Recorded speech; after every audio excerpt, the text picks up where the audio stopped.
Have you ever wondered about the true significance of knowledge and the power it holds in shaping our faith? Today, we delve into the intriguing book of 2 Peter, a tome that beautifully explores this very concept. This biblical text, rich with wisdom and insight, offers a fascinating perspective on the potency of knowledge within our spiritual journey. It's a timeless piece, as relevant now as it was thousands of years ago. Dive into the depths of 2 Peter with us as we unravel its chapters and the wisdom they hold. Chapter 1 of 2, Peter speaks volumes about the potency of knowledge. In this chapter, Peter underscores the significance of knowledge and virtue. He takes us on a journey outlining the role of these attributes in our spiritual growth. Imagine a tree, firmly rooted in the ground, reaching for the sky. This tree represents our faith. It needs to be nourished and tended to grow and flourish. Knowledge and virtue are like the water and sunlight that feed this tree, allowing it to become stronger and taller. Peter urges believers to seek knowledge and virtue, to fortify their faith, and to armor themselves against false teachings. He encourages us to grow not just in our faith but also in our understanding of it, to know what we believe and why we believe it. And so we see that knowledge isn't just about accumulation, it's about transformation. Thus, chapter 1 lays the foundation for the importance of knowledge in our spiritual journey. Chapter 2 of 2 Peter rings alarm bells, warning believers about the perils of false teachings.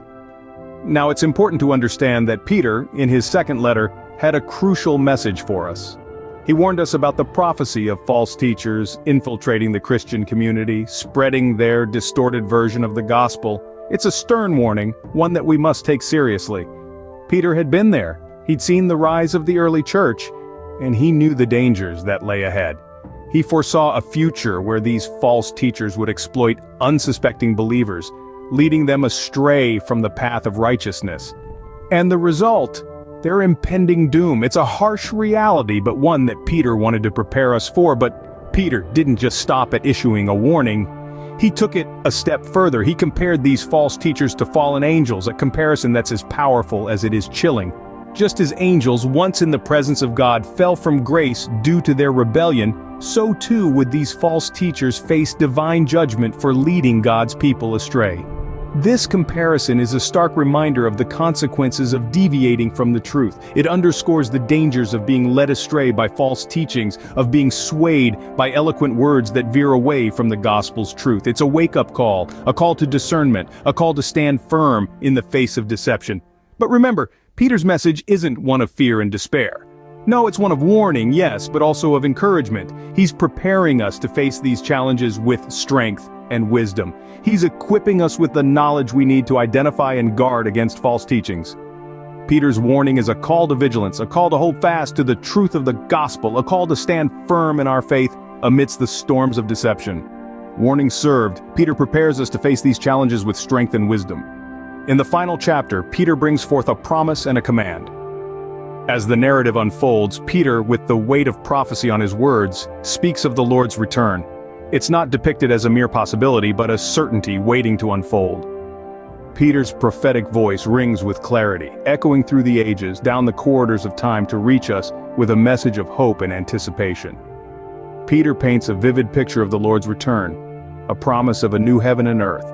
It's a promise of transformation, a promise of renewal, a promise that the world as we know it, marred by sin, will be replaced by a world of righteousness, a world where justice, peace, and love are not just ideals but the very fabric of existence.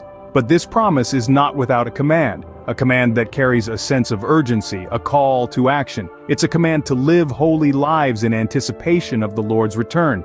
Peter urges his readers not just to wait but to prepare, to live their lives as a reflection of the world to come, a world of righteousness. Peter's command is not a call for passive waiting but active preparation. It's about living with the end in mind, about making choices that align with the promise of the new heaven and earth. It's a call to be vigilant, to be pure, to be blameless, a call to cultivate a lifestyle that mirrors the divine nature, a lifestyle that is in harmony with the promise of a new world.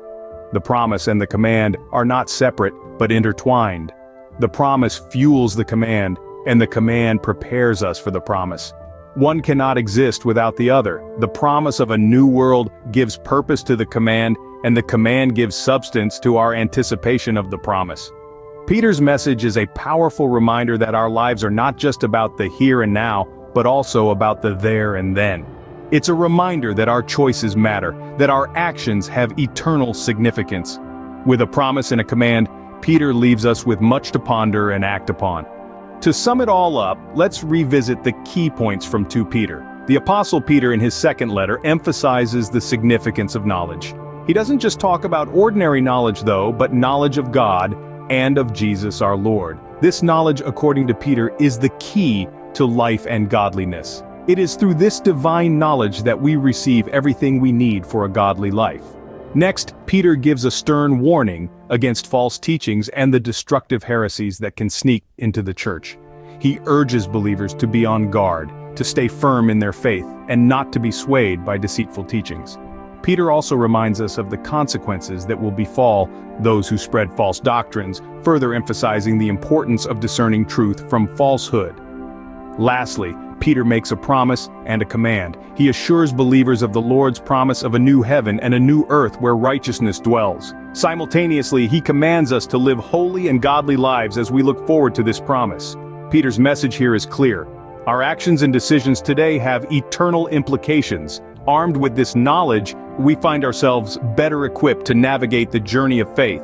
Remember, knowledge empowers, but only when coupled with virtue and truth.